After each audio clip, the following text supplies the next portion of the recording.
News देख रहे हैं आप। मैं हूं आपके साथ पल्लवी राजपूत और हमारे खास बुलेटिन बड़ी खबरों में आप सभी का स्वागत है। आइए रुख करते हैं खबरों का। भारत आज से संयुक्त राष्ट्र में नए रोल में है। भारत आज से संयुक्त राष्ट्र सुरक्षा परिषद का स्थायी सदस्य बना है। भारत को 8वीं बार यह अहम जिम्मेदारी मिली है। इस पद के लिए भारत 2 साल के लिए चुना गया है। इस दौरान भारत दुनिया के अहम सामरिक और रणनीतिक मामलों में अपने नजरिए से ग्लोबल पावर बैलेंस को प्रभावित करेगा। आज भारत के अलावा 4 और देश यूएनएससी के सदस्य बने हैं। ये देश है नॉर्वे, मैक्सिको, आयरलैंड और केन्या। इस मौके पर संयुक्त राष्ट्र में भारत के राजदूत टीएस तिरुमूर्ति ने अब बात भी रखी है। तिरुमूर्ति ने कहा है कि अपने कार्यकाल में भारत दुनिया भर में आतंकवाद से लड़ने पर जोर देगा और आतंकवाद को पनाह देने वाली ताकतों की साजिशों का पर्दाफाश दुनिया के सामने करेगा। इसके अलावा भारत का फोकस अफगानिस्तान में शांति बहाली की कोशिशों पर होगा। राजदूत टीएस तिरुमूर्ति ने कहा कि प्रधानमंत्री मोदी संयुक्त राष्ट्र सुरक्षा परिषद को संबोधित कर सकते हैं। भारत को अगस्त महीने में यूएनएससी की अध्यक्षता मिलने वाली है। टीएस तिरुमूर्ति ने कहा है कि भारत ने कोरोना महामारी संक्रमण के दौरान सराहनीय काम किया है और दुनिया के कई देशों को मदद मुहैया कराई है। तो ये अहम जानकारी और हमारे देश के लिए एक गर्व की बात भी है कि संयुक्त राष्ट्र में आज से भारत नए रोल में है। भारत को आज से संयुक्त राष्ट्र सुरक्षा परिषद का स्थायी सदस्य बनाया गया है। भारत को 8वीं बार ये अहम जिम्मेदारी मिली है। इस पद के लिए भारत 2 साल के लिए चुना गया है। इस दौरान भारत दुनिया के अहम सामरिक और रणनीतिक मामलों में अपने नजरिए से ग्लोबल पावर बैलेंस को प्रभावित करेगा। आज भारत के अलावा 4 और देश यूएनएससी के सदस्य बने हैं। ये देश है नॉर्वे, मैक्सिको, आयरलैंड और केन्या। इस मौके पर संयुक्त राष्ट्र में भारत के राजदूत टीएस तिरुमूर्ति ने पत्रकारों से बात भी की और तिरुमूर्ति ने कहा कि अपने कार्यकाल में भारत दुनिया भर में आतंकवाद से लड़ने पर जोर देगा और आतंकवाद को पनाह देने वाली ताकतों की साजिशों का पर्दाफाश दुनिया के सामने करेगा। इसके अलावा भारत का फोकस अफगानिस्तान में शांति बहाली की कोशिशों पर होगा।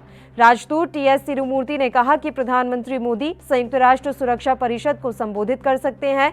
भारत को अगस्त महीने में यूएनएससी की अध्यक्षता मिलने वाली है। टीएस तिरुमूर्ति ने कहा कि भारत ने कोरोना महामारी संक्रमण के दौरान सराहनीय काम किया है और दुनिया के कई देशों को मदद मुहैया कराई है।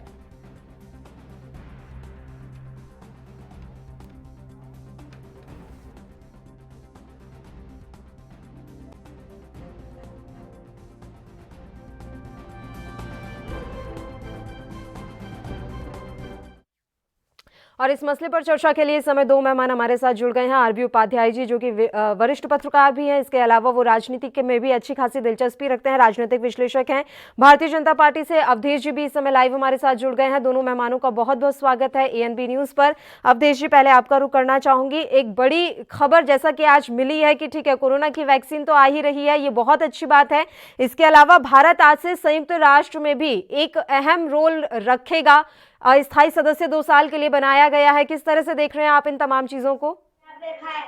देखिए पल्लवी जी, सबसे पहले आज साल का पहला दिन है 2021 का जी, और आपके चैनल के माध्यम से आपके दर्शकों को, सभी देशवासियों को बहुत बहुत शुभकामनाएं 2021 की जी। और ये बहुत ही खुशी की और गर्व की बात है कि भारत का डंका आज पूरे विश्व में बज रहा है। ये तभी होता है पल्लवी जी, जब देश सही हाथों में होता है। आज जो है, आज मुझे खुशी है कि हम भारत की तरह आगे बढ़ रहे हैं जिस भारत की परिकल्पना हमारे बड़े बड़े नेताओं ने की थी। लेकिन अब यहाँ पे कुछ ऐसे किस्म के लोग भी रहते हैं इस देश में, जो रहते इस देश में हैं लेकिन साथ देते हैं देश विरोधी गतिविधियों का। ये उनके मुंह पर बहुत बड़ा तमाचा है पल्लवी। हम भारतीय बहुत खुशनसीब हैं कि माननीय प्रधानमंत्री मोदी जी जैसे हमारे देश के प्रधानमंत्री हैं। हमारे प्रधानमंत्री पर देश की जनता गर्व करती है और ये जो आज इतना बड़ा जो अचीवमेंट मिला है भारत को, ये केवल भारत सरकार के जो कार्य किए गए हैं, जो सराहनीय कार्य किए गए हैं, उन्हीं के आधार पर ये आज भारत को सम्मान मिला है। ये भारत की 130 करोड़ जनता का सम्मान है। ठीक है, आरबी उपाध्याय जी, आपकी प्रतिक्रिया भी मैं जानना चाहूंगी। भारत आज से संयुक्त राष्ट्र सुरक्षा परिषद का स्थायी सदस्य चुना गया है। देखिए, भारत समय समय पर संयुक्त राष्ट्र के जो शांति मिशन होते हैं जी, उनमें भूमिका निभाता रहा है और जिन जिन देशों में भारतीय सेना ने काम किया है, शांति स्थापित की है, वहां लोगों का दिल जीता। जी। तो ये हमारी कामयाबी है, ये हमारी सेना का कार्य कौशल है कि वो युद्ध में अपने आप को प्रूव करती है, शांति की स्थापना में, विषम परिस्थितियों में विश्व की अन्य सेनाओं से अच्छा कार्य किया। ये सर्वविदित है और उसी का परिणाम है कि पुनः 2 साल के लिए भारत को चुना गया है और पूरा विश्व भारत की तरफ, भारत की सेना की तरफ बड़ी उम्मीद के साथ देखता है। और जहां जहां जरूरत पड़ती है वहां शांति मित्रों में भारत की सेना का उपयोग किया जाता रहा है। ये कोई नया नहीं है, इससे पहले भी बहुत सारे मिश्रणों में भारतीय सेना ने हिस्सा लिया है। तो एक गर्व की बात है, गौरव की बात है। नहीं, आरपी उपाध्याय जी, आपकी मैं बात समझता एकदम सही है कि 8वीं बार ये चुना गया है भारत, 8वीं बार ये पद मिला है भारत को। लेकिन बड़ी बात यहाँ पर यह है कि हम इस समय अलग अलग मोर्चों पर लड़ रहे हैं। आप जैसा कि देख भी सकते हैं कि चीन ने पाकिस्तान का साथ दिया था और यूएनएससी में जम्मू कश्मीर का मुद्दा उठाने की भी कोशिश की थी। ऐसे मौके पर भारत को अस्थायी सदस्य चुन लेना क्या दर्शाता है? क्या चीन के लिए ये मुश्किल भरा हो सकता है? देखिए, मुश्किल भरा समय हो या अच्छा समय हो या बुरा समय हो, लेकिन देखिए हमारी कुछ जिम्मेदारियां होती हैं अंतरराष्ट्रीय पटल पर। जो हम मानवता की भलाई के लिए या दूसरे देश की भलाई के लिए भारत कर सकता है वो किया है। कोरोना काल में भी जहां जहां दवाइयों की जरूरत पड़ी, भारत ने उन देशों को सहज दवाएं भेजी हैं और उपयुक्त कराई हैं। देखिए, देश के प्रति और अंतर्राष्ट्रीय समुदाय के प्रति कहीं ना कहीं दोनों मोर्चों पर किसी भी देश को अपने आप को प्रूव करना पड़ता है। भारत जो अपनी भूमिका है उसे मजबूती के साथ, चाहे वो संयुक्त राष्ट्र हो, चाहे यूएन के दूसरे मिशन हो, सभी मिशनों में प्रूव करता है और यही भारत की अपनी एक पहचान है और यही मजबूती है। ठीक है अवधेश जी, चीन ने काफी अच्छी खासी अपनी स्थिति मजबूत की हुई है। अगर हम बात करें संयुक्त राष्ट्र में तो चीन की स्थिति बहुत ज्यादा मजबूत है। तो ऐसे में भारत को वाकई में बहुत सोच समझकर इस मौके को भुनाना होगा और हम वैसे ही चीन का सामना कर रहे हैं। देखिए, भारत इस समय बहुत मजबूत देश है और बहुत अच्छे हाथों में है। ये मैं आपको बताऊं, पूरा देश जान चुका है। और भारत ने, मैं बताऊं आपको, कोरोना काल सभी ने देखा, पूरी दुनिया ने देखा, मैंने भी देखा, आपने भी देखा, हमारे उपाध्याय जी ने भी देखा। कोरोना में जितनी लड़ाई भारत ने लड़ी उतनी शायद किसी देश,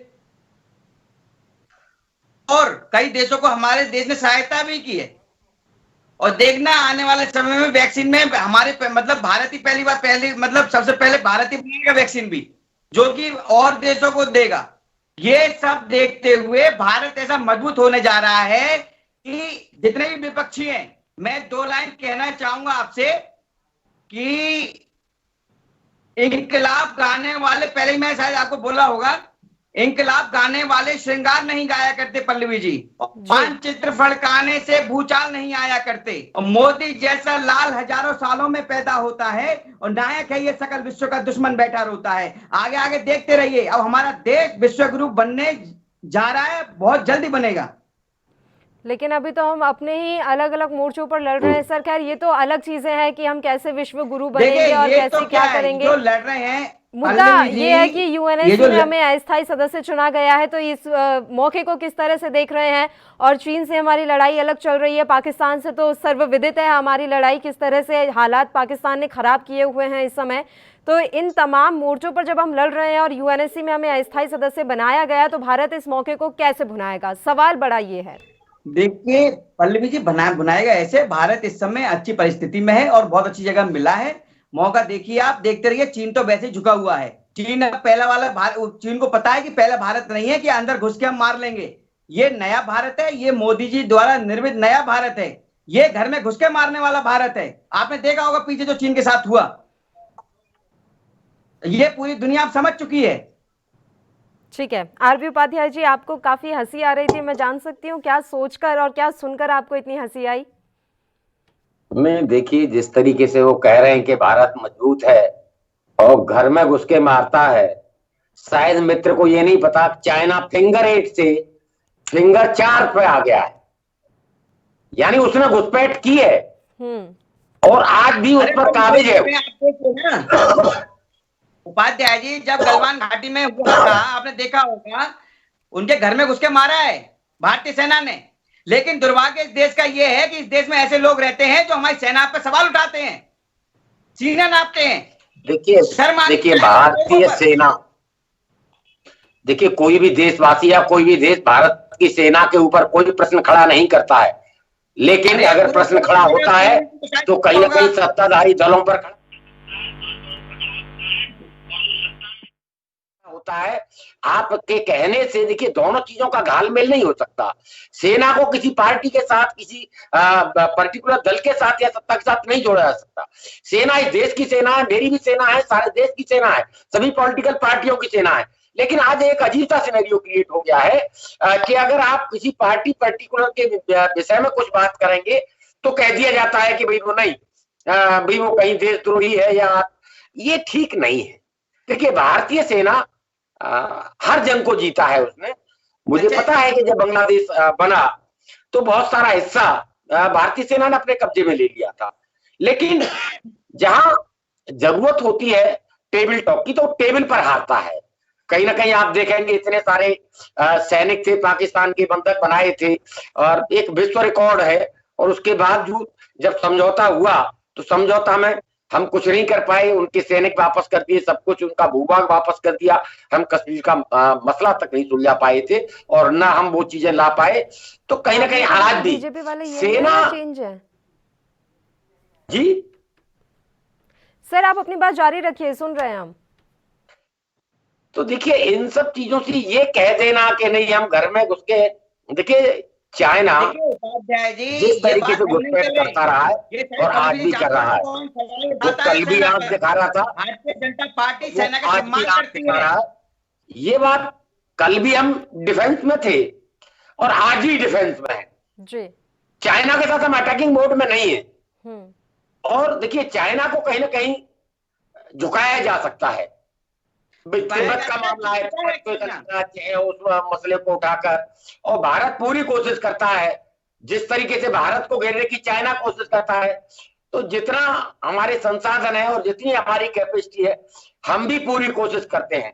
रहा आप कह रहे थे कि भाई ये जिम्मेदारी मिलने के परिप्रेक्ष्य में, देखिए पहले भी हम अपना काम बखूबी कर रहे थे और आज अंतर्राष्ट्रीय समुदाय को साथ लेकर हम पाकिस्तान को भी जवाब दे सकते हैं और चाइना को भी जवाब दे सकते हैं।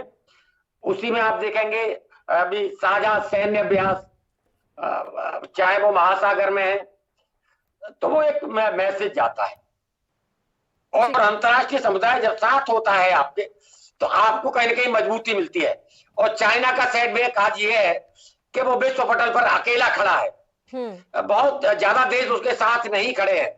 ये बात अलग है कि वो आर्थिक ताकत है, सैन्य ताकत उसके पास है, लेकिन जो मंसूबा वो पालता है दादागिरी करने का, तो विश्व समुदाय जानता है कि भारत उसको अच्छी तरह जवाब देने के हालात में है और जहां मौका मिलता है वहां भारत जवाब भी देता है।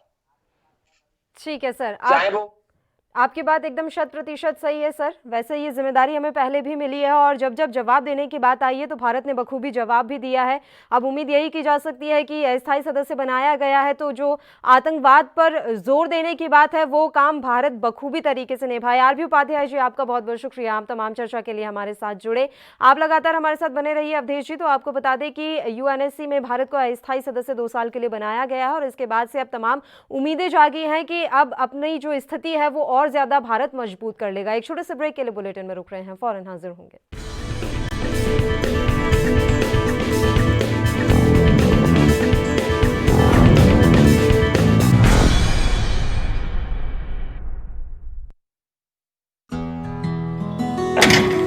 बस करो माल साहब, ਤੁਸੀਂ ਰੈਡੀ ਹੋ ਕੇ ਫਿਰ ਸ਼ੁਰੂ ਹੋ ਗਏ। ਤੁਹਾਡੀ ਵੀ ਨਾ એનર્ਜੀ ਨਹੀਂ ਖਤਮ ਹੁੰਦੀ। ਸਤਿ ਸ਼੍ਰੀ ਅਕਾਲ ਫੁੱਫੜ ਜੀ। ਓਏ ਸਤਿ ਸ਼੍ਰੀ ਅਕਾਲ। ਓਏ 8 ਵਜੇ ਦਾ ਕਹਿ ਕੇ 11 ਵਜੇ ਆਤੇ ਤੁਸੀਂ। ਇਹ ਫੁੱਫੜ ਜੀ ਅੱਖ ਹੀ ਨਹੀਂ ਖੁੱਲਦੀ, ਥੱਕਿਆ ਜਿਹਾ ਸਰੀਰ ਰਹਿੰਦਾ।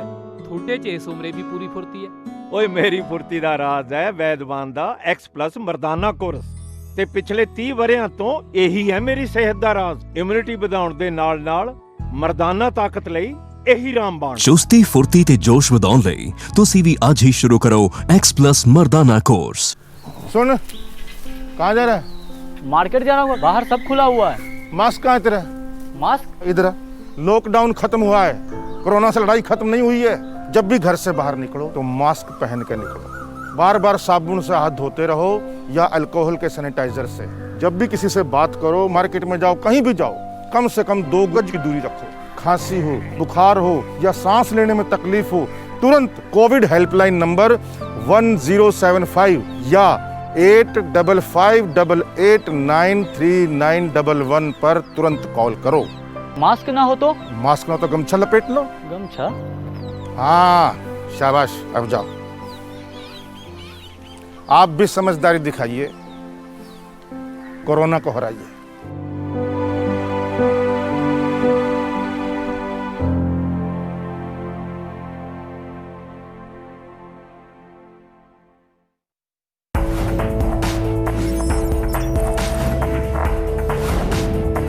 कम ब्रेक और ज्यादा खबरों के साथ देखिए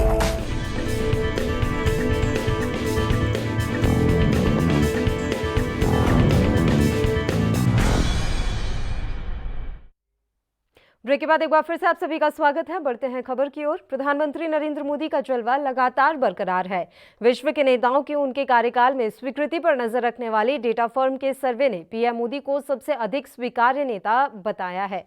वे 55% स्वीकृति रेटिंग के साथ दुनिया भर के नेताओं में टॉप पर हैं। दुनिया भर में सर्वेक्षण और रिसर्च करने वाली फर्म मॉर्निंग कंसल्ट ने ये सर्वे किया है। सर्वे के मुताबिक 75% लोगों ने मोदी का समर्थन किया, जबकि 20% ने उन्हें स्वीकार नहीं किया, जिससे उनकी कुल स्वीकृति रेटिंग 55 रही है, जो सबसे अधिक है। इसी प्रकार जर्मनी की चांसलर एंजेला मार्केल की स्वीकृति रेटिंग 24% रही, जबकि ब्रिटेन के प्रधानमंत्री बोरिस जॉनसन की स्वीकृति रेटिंग नेगेटिव रही है। इसका मतलब ये हुआ है कि उनका समर्थन करने वालों के मुकाबले विरोध करने वाले लोगों की संख्या काफी ज्यादा है। तो ये प्रधानमंत्री नरेंद्र मोदी के लिए बड़ी उपलब्धि भी कहा जा सकता है। उनका जलवा लगातार बरकरार है। विश्व के नेताओं की उनके कार्यकाल में स्वीकृति पर नजर रखने वाली डेटा फर्म के सर्वे ने पीएम मोदी को सबसे अधिक स्वीकार्य नेता बताया है।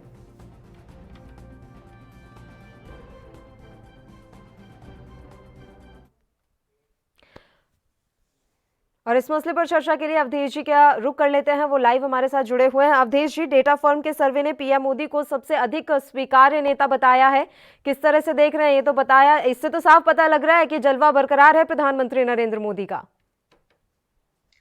बिल्कुल पल्लवी जी, जज्बा बरकरार है। अपनी बात रखने से पहले 2 लाइन मैं आपको सुनाना चाहूंगा जी। कि दिलों को जीत कर मोदी बने सरताज दुनिया के, दिलों को जीत कर मोदी बने सरताज दुनिया के, बने ग्लोबल महालीडर है मोदी आज दुनिया के।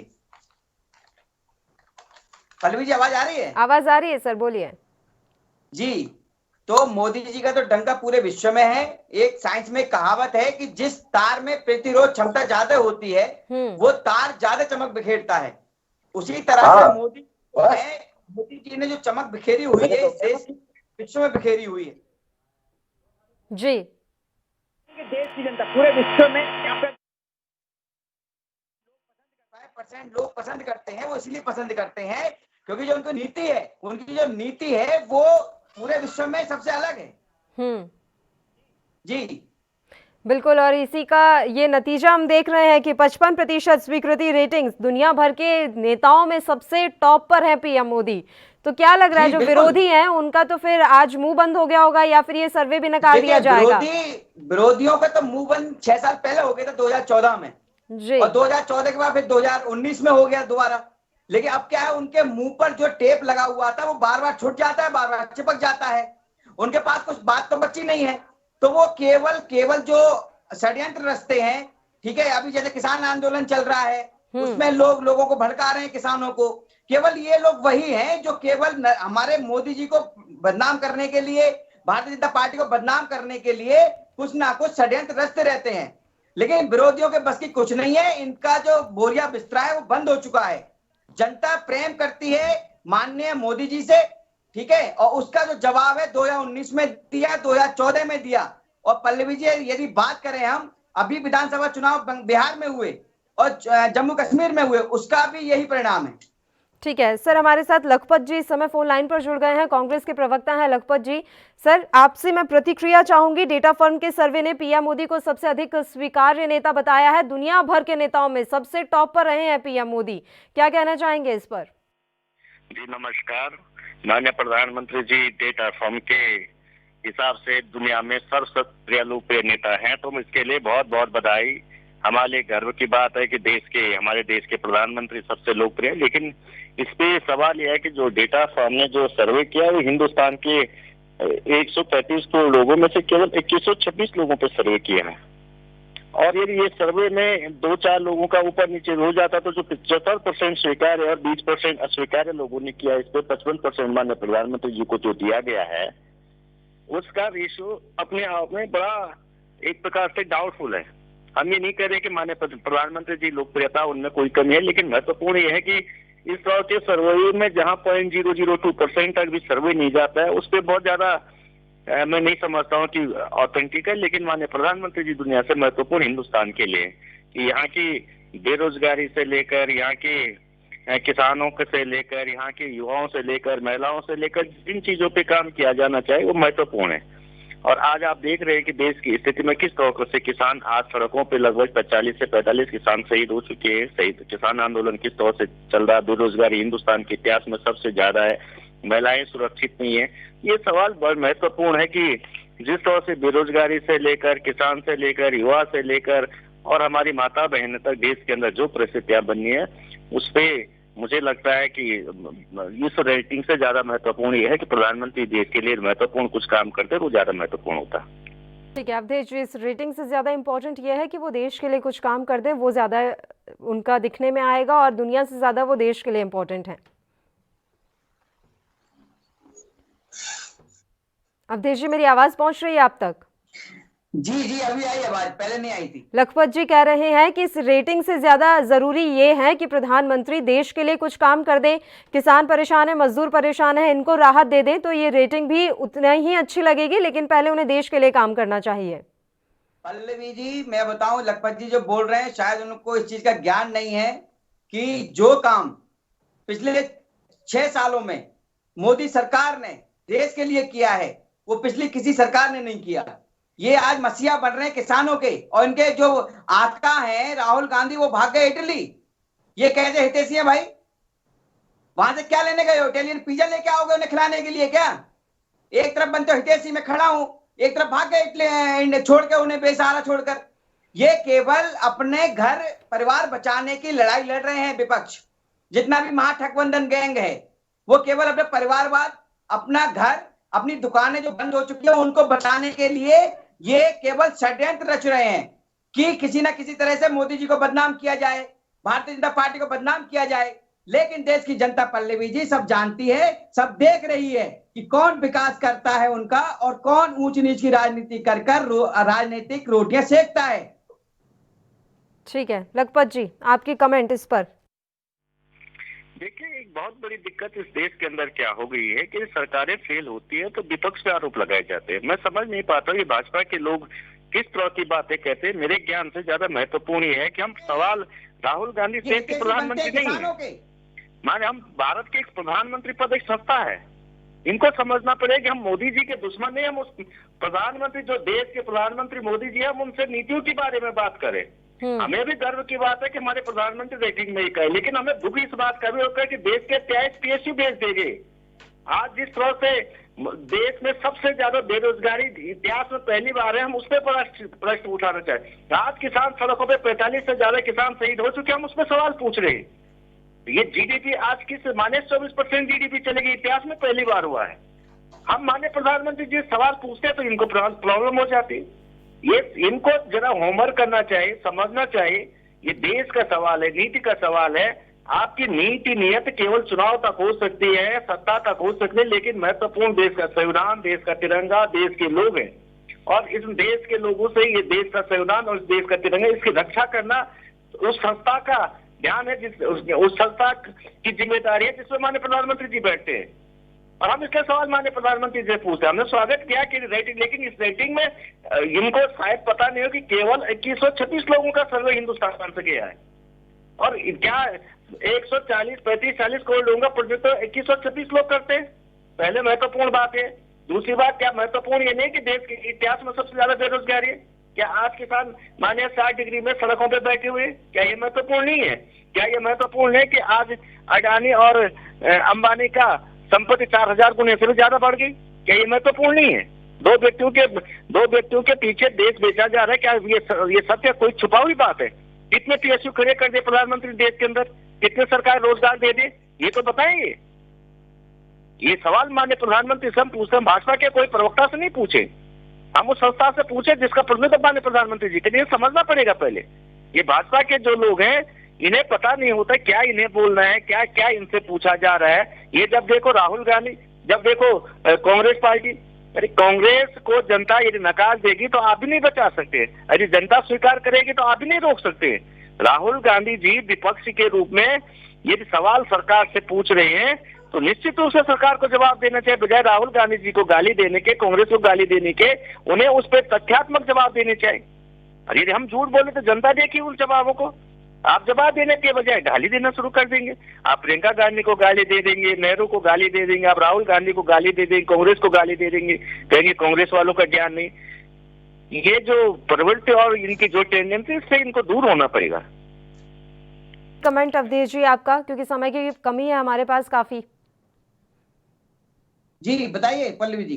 लखपत जी ने जो तमाम बातें कही हैं, और सबसे बड़ी बात यह है कि जब सवाल आपसे पूछा जाता है तो कांग्रेस या राहुल गांधी पर जाने की जरूरत नहीं है। बात यह है कि जब रेटिंग के बारे में बात हो रही है तो गर्व की बात है कि हमारे प्रधानमंत्री चलिए दुनिया में टॉप पर आए हैं, लेकिन कई ऐसे सवाल हैं जो खड़े हो जाते हैं कि अभी हमारे देश की स्थिति क्या है, किसानों का मसला नहीं सुलझ पा रहा, बेरोजगारी लगातार बढ़ती जा रही है और आर्थिक मोर्चे पर हम पिछड़ रहे हैं, तो ये तमाम सवाल खड़े हो जाते हैं। पल्लवी जी, यदि आप किसानों की बात करें तो देखिए भारतीय जनता पार्टी किसानों के साथ थी, है, रहेगी। और देखिए बात करने के लिए भारतीय जनता पार्टी का शीर्ष नेतृत्व एकदम तैयार है। 6 वार्तालाप हो चुके हैं, 7 वार्तालाप हो चुके हैं, अभी 4 तारीख को फिर है। लेकिन एक बात बताइए, जब केंद्र सरकार जो इनकी मुख्य मांगे थी उनमें संशोधन करने को तैयार है, फिर आंदोलन किस चीज का है आप बताइए? किसानों के अलावा भी अब तो ये केवल राजनीतिक मुद्दा। किसानों पर तो चलिए आप आ गए, क्योंकि आप लोगों के पास एक यही रह गया है कि ठीक है ये मान नहीं रहे हैं, भड़काया जा रहा है, बरगलाया जा रहा है। आर्थिक मोर्चे से लेकर तमाम बातें मैंने रखी हैं, बेरोजगारी, भूखमरी, कितने ऐसी चीजें हैं जो अभी समस्याएं खड़ी हैं, हमें इनसे भी तो निपटना होगा। पल्लवी जी, मैं बताऊं आपको कि जवान और किसान इस देश की रीढ़ की हड्डी है, और दोनों ही जवान और किसान दोनों ही मोदी सरकार में इतना खुश है कि पहले कभी नहीं हुआ। ये आप ग्राउंड लेवल पर जाइए, ग्राउंड लेवल पर तो बात कीजिए किसी किसान से, जवान से, वो बताएगा आपको। लेकिन पिछली सरकारों ने केवल इनका हक मारा है। ये आज हितैषी बनकर बैठे हुए हैं, आज हितैषी बनकर बैठे हुए भाग गए इटली क्यों गए हैं? पूछिए इनसे। वो नहीं आया ना रेटिंग में टॉप पर सर, प्रधानमंत्री आए हैं। हम प्रधानमंत्री पर बात करेंगे, मुझे राहुल गांधी पर बात ही नहीं करनी है। प्रधानमंत्री जी रेटिंग में इसलिए आए हैं क्योंकि जनता उन्हें प्रेम करती है, जनता का विश्वास है उनके ऊपर। ठीक है सर, बहुत बहुत बधाई आपको, और आप दोनों का बहुत बहुत शुक्रिया तमाम चर्चा के लिए आप हमारे साथ जुड़े। तो आपको बता दें कि एक सर्वे में प्रधानमंत्री जो है दुनिया भर के नेताओं में टॉप पर आए हैं, क्योंकि उनकी लोकप्रियता बहुत ज्यादा है। और अब इस सर्वे पर कांग्रेस की तरफ से सवाल खड़े किए जा रहे हैं, और वही भारतीय जनता पार्टी इसे अपनी बड़ी उपलब्धि बता रही है। और बड़ी खबरों में फिलहाल के लिए इतना ही। मुझे दीजिए इजाजत। देश प्रदेश के तमाम ताज़ा खबरों के लिए आप बने रहिए हमारे साथ। नमस्कार।